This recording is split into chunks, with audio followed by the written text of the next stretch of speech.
ಸ್ನೇಹಿತರೆ, ನಮಸ್ಕಾರ. ನಿಜಕ್ಕೂ ಇದೊಂದು ಸ್ಫೂರ್ತಿದಾಯಕ ಕಥನ ಅಲ್ಲಲ್ಲ, ಒಂದು ಕನಸಿನ ಕನಸುಗಾರನ ಜೀವನ. ಹಿಂದೆಲ್ಲ ಛಲಕ್ಕೆ, ಉತ್ಸಾಹಕ್ಕೆ ಕಲಿಯೋ ಹುಮ್ಮಸ್ಸಿನ ಬಗ್ಗೆ ಮಾತನಾಡಿದಾಗಲೆಲ್ಲ ಪುರಾಣಗಳಲ್ಲಿ ಬರ್ತಿದ್ದ ಅನೇಕ ಪಾತ್ರಗಳನ್ನ ಉದಾಹರಣೆಯಾಗಿ ತಗೋತಿದ್ವಿ.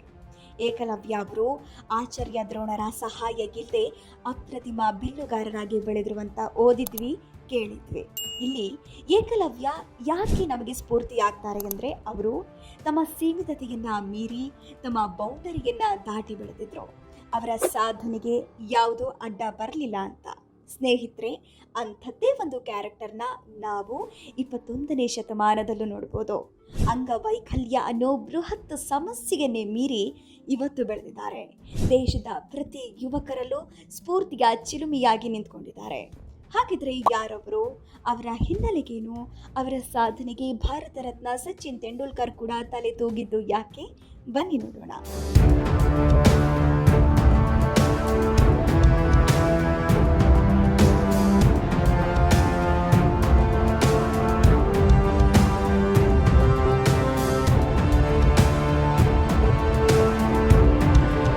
ಸ್ನೇಹಿತರೆ, ಅವರ ಹೆಸರು ಅಮೀರ್ ಹುಸೇನ್ ಲೋನ್ ಅಂತ. ವಯಸ್ಸು ಈಗ 34. ಕಾಶ್ಮೀರದ ಅನಂತ್ನಾಗ್ ಅವರಾದ ಅಮೀರ್ಗೆ ಎರಡೂ ಕೈಯಿಲ್ಲ. ಚಿಕ್ಕ ವಯಸ್ಸಲ್ಲೇ ತನ್ನೆರಡೂ ಕೈ ಕಳ್ಕೊಂಡ ಅಮೀರ್ ಇವತ್ತು ದೇಶದಲ್ಲೇ ಹೆಸರಾಂತ ಕ್ರೀಡಾಪಟುವಾಗಿ ಎಲ್ಲರ ಮನಗೆದ್ದಿದ್ದಾರೆ.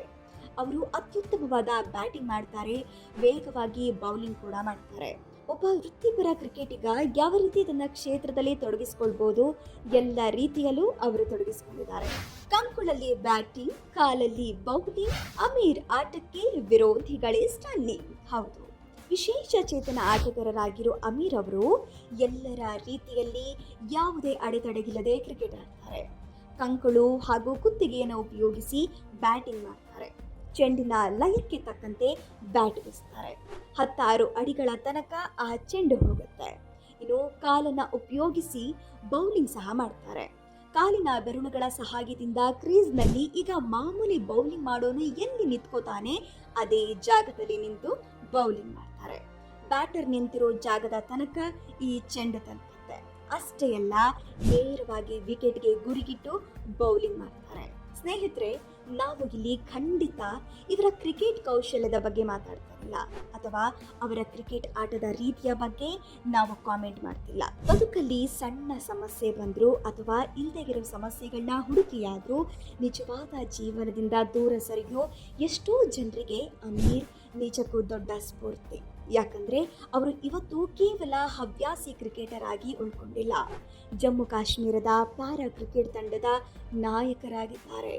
10 ಹಲವು ಪ್ರಶಸ್ತಿಗಳು ಅವರನ್ನ ಹರಸಿಕೊಂಡು ಬಂದಿದೆ. ಎಸ್, ಇವರಾಗಿ ಹುಡ್ಕೊಂಡು ಹೋಗಿಲ್ಲ, ಹರಸಿಕೊಂಡು ಬಂದಿದೆ. ಬಾಲ್ಯದಲ್ಲೇ ಕೈ ಕಳ್ಕೊಂಡಿದ್ರು ಅಮೀರ್. ಸ್ನೇಹಿತರೆ, ಅಮೀರ್ ಹುಡ್ತಾನಿಗೇನು ಅಂಗವೈಕಲ್ಯರಾಗಿರ್ಲಿಲ್ಲ. 1990ರಲ್ಲಿ ಹುಟ್ಟಿದ ಇವರು ಬಾಲ್ಯದ ದಿನಗಳನ್ನ ಎಲ್ಲ ಮಕ್ಕಳಂತೆಯೇ ಕಳೆದಿದ್ರು. ಆದರೆ 1997ರಲ್ಲಿ ಅಂದರೆ 7ನೇ ವಯಸ್ಸಲ್ಲಿ ಅದೊಂದು ದುರಂತ ಇವರ ಬದುಕಿನ ದಿಕ್ಕನ್ನ ತುಂಬಾ ಬದಲಾಯಿಸಿಬಿಡ್ತು. 7ನೇ ವಯಸ್ಸಿನಲ್ಲಿದ್ದಾಗ ಇವರ ಕುಟುಂಬದ ಒಡೆತನ ಹೊಂದಿದ್ದ ಗರಗಸದ ಫ್ಯಾಕ್ಟರಿಯಲ್ಲಿ ಅಮೀರ್ ಅಪಘಾತಕ್ಕೆ ಈಡಾದರು. ಆ ಸಂದರ್ಭದಲ್ಲಿ 2 ಕೈಗಳು ಹೋಗ್ಬಿಡುತ್ತವೆ. ಅಮೀರ್ ಅವರ ಮನೆಯ ಕಷ್ಟದ ದಿನಗಳು ಇಲ್ಲಿಂದಲೇ ಶುರುವಾದವು ಅಂತ ಖುದ್ದು ಅಮೀರ್ ಅವರೇ ಹೇಳ್ಕೊಂಡಿದ್ದಾರೆ. ಮನೆಯಲ್ಲಿ ಎಷ್ಟರ ಮಟ್ಟಿಗೆ ಕಷ್ಟ ಬಂತು ಅಂದರೆ, ಚಿಕಿತ್ಸೆಗೋಸ್ಕರ ಆ ಗಿರಣಿಯನ್ನೇ ಮಾರಬೇಕಾಗತ್ತೆ. ದಿನವೂ ಆಸ್ಪತ್ರೆಗೆ ಹೋಗಬೇಕಿರುತ್ತೆ.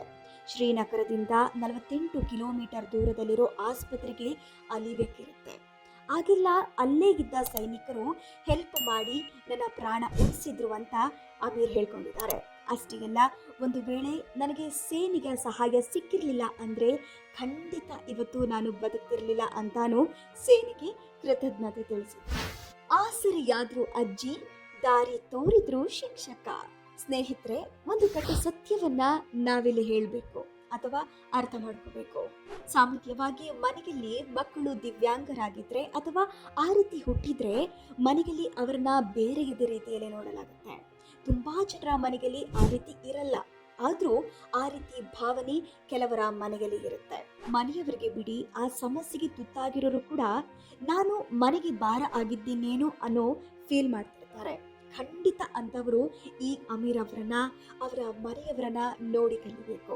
ಯಾಕಂದ್ರೆ ಗಿರಣಿಯಲ್ಲಿ 2 ಕೈ ಕಳ್ಕೊಂಡ ನಂತರ ಕುಗ್ಗಿ ಹೋಗಿದ್ದ ಅಮೀರ್ ಅನ್ನೋ ಎಳೆ ಹುಡುಗನಿಗೆ ಅವರ ಅಜ್ಜಿ ಆಸರೆಯಾದ್ರು. ಅವರ ಪ್ರತಿ ಕೆಲಸದಲ್ಲಿ ಅವರ ಜೊತೆಗೆ ನಿಂತರು. ಬದುಕಿನ ಉತ್ಸಾಹವನ್ನೇ ಕಳ್ಕೊಂಡಿದ್ದ ಅಮೀರ್ಗೆ ಇನ್ನು ಶಾಲೆಗೆ ಹೋಗು ಅಂತ ಪ್ರೋತ್ಸಾಹ ಕೊಟ್ಟರು. ಹೀಗೆ ಅಪಘಾತದಲ್ಲಿ ಹಳಿ ತಪ್ಪಿದ್ದ ಅಮೀರ್ನ ಬದುಕು ಮತ್ತೆ ಅಜ್ಜಿಯ ಮಾರ್ಗದರ್ಶನದಿಂದ ಸರಿದಾರಿಗೆ ಬರುತ್ತೆ.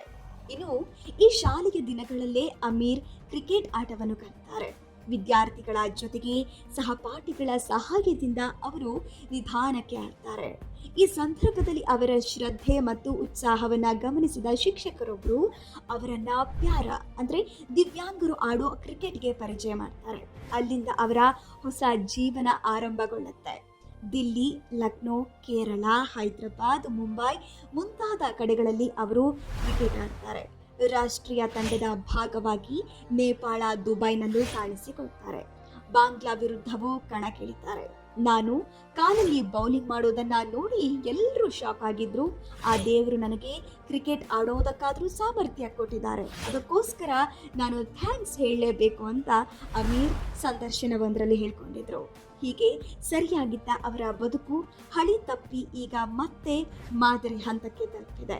ಸ್ನೇಹಿತರೆ, ಇವರ ಉತ್ಸಾಹ ಎಷ್ಟರ ಮಟ್ಟಿಗೆ ಇದೆ ಅಂದರೆ 34 ವರ್ಷ ತುಂಬಿದ್ರು ನಾನು ಸಚಿನ್ ಅವರಂತೆ ದೇಶಕ್ಕಾಗಿ ಆಡೋ ಪ್ರಯತ್ನ ಮಾಡ್ತೇನೆ, ನನಗೆ ಅವರೇ ಸ್ಫೂರ್ತಿ ಅಂತ ಹೇಳ್ಕೊಂಡಿದ್ದಾರೆ. ಕ್ರಿಕೆಟ್ ಆಡುವಾಗೆಲ್ಲ ಅವರ ಜರ್ಸಿ ಕೂಡ ಹಾಕೊಂಡಿದ್ದಾರೆ. ಇನ್ನು ಕ್ರಿಕೆಟ್ ದಿಗ್ಗಜ ಸಚಿನ್ ಕೂಡ ಈಗಾಗಲೇ ಅಮೀರ್ ಬಗ್ಗೆ ಮೆಚ್ಚುಗೆಯ ಮಾತುಗಳನ್ನ ಆಡಿದ್ದಾರೆ. ಮೊನ್ನೆ ಟ್ವೀಟ್ ಮಾಡಿರೋ ಅವರು, ಅಮೀರ್ ಅಸಾಧ್ಯವಾದುದನ್ನು ಸಾಧಿಸಿದ್ದಾರೆ. ಅವರು ಆಟದ ಮೇಲೆ ಇಟ್ಟಿರೋ ಪ್ರೀತಿ ಮತ್ತು ಡೆಡಿಕೇಶನ್ ನನ್ನ ಮನಸ್ಸನ್ನು ಟಚ್ ಮಾಡಿದೆ. ನಾನು ಒಂದು ದಿನ ಅವರನ್ನು ಭೇಟಿಯಾಗ್ತೀನಿ, ಅವರ ಹೆಸರಲ್ಲಿ ನಾನು ಜೆರ್ಸಿ ಪಡಿತೀನಿ. ಕ್ರೀಡೆಯಲ್ಲಿ ತೊಡಗಿಸಿಕೊಳ್ಳುವ ಲಕ್ಷಾಂತರ ಜನರಿಗೆ ಅಮೀರ್ ಸ್ಫೂರ್ತಿಗೆ ಅಂತ ಸಚಿನ್ ಬರೆದುಕೊಂಡಿದ್ದಾರೆ. ಅಷ್ಟೇ ಅಲ್ಲ, ಸಚಿನ್ ಅವರ ಪೋಸ್ಟ್ಗೆ ಅಮೀರ್ ಕೂಡ ಪ್ರತಿಕ್ರಿಯಿಸಿದ್ದು, ನನಗೆ ಆಗ್ತಿರೋ ಆನಂದವನ್ನ ನಿಜಕ್ಕೂ ತಡೆಯೋಕೆ ಆಗ್ತಾ ಇಲ್ಲ. ನಾನು ಸಚಿನ್ ಮತ್ತು ವಿರಾಟ್ ಕೊಹ್ಲಿ ಅವರನ್ನ ಮೀಟ್ ಮಾಡಲೇಬೇಕು ಅಂತ ಹೇಳ್ಕೊಂಡಿದ್ದಾರೆ.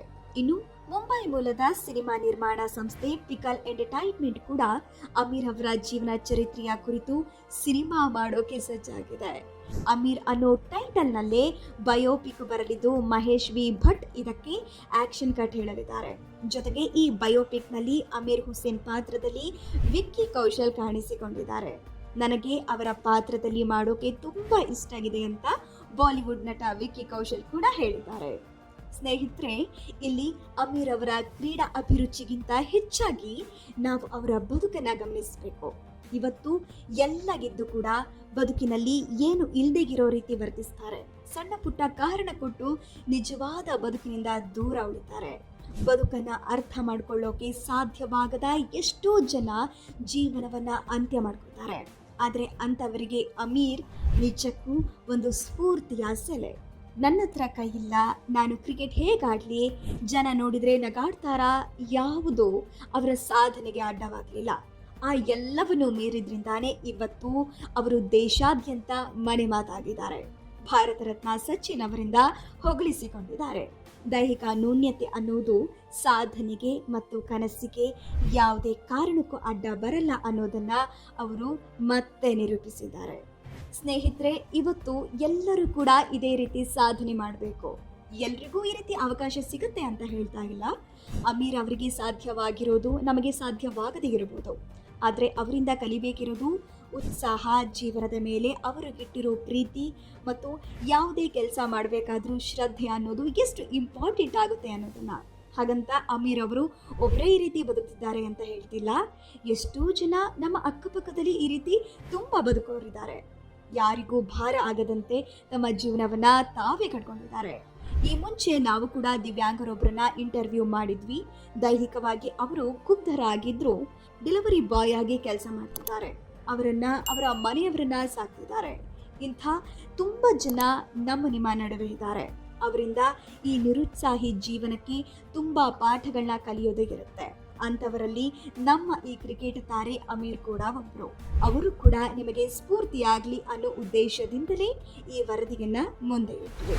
ಅಮೀರ್ ಅವರ ಜೀವನ ಇನ್ನಷ್ಟು ಉಜ್ವಲವಾಗಲಿ, ಹಾಗೆ ಇದರಿಂದ ನಿಮಗೂ ಕೂಡ ಸ್ಫೂರ್ತಿ ಸಿಕ್ಕಿದೆ ಅನ್ನೋ ಸಮಾಧಾನದಿಂದಲೇ ಈ ಸಂಚಿಕೆಯನ್ನ ಅಂತ್ಯಗೊಳಿಸ್ತಿದ್ದೀವಿ. ಅಮೀರ್ ಅವರ ಬಗ್ಗೆ ನಿಮಗೆ ಏನನ್ನಿಸ್ತು ಕಾಮೆಂಟ್ ಮೂಲಕ ತಿಳಿಸಿ.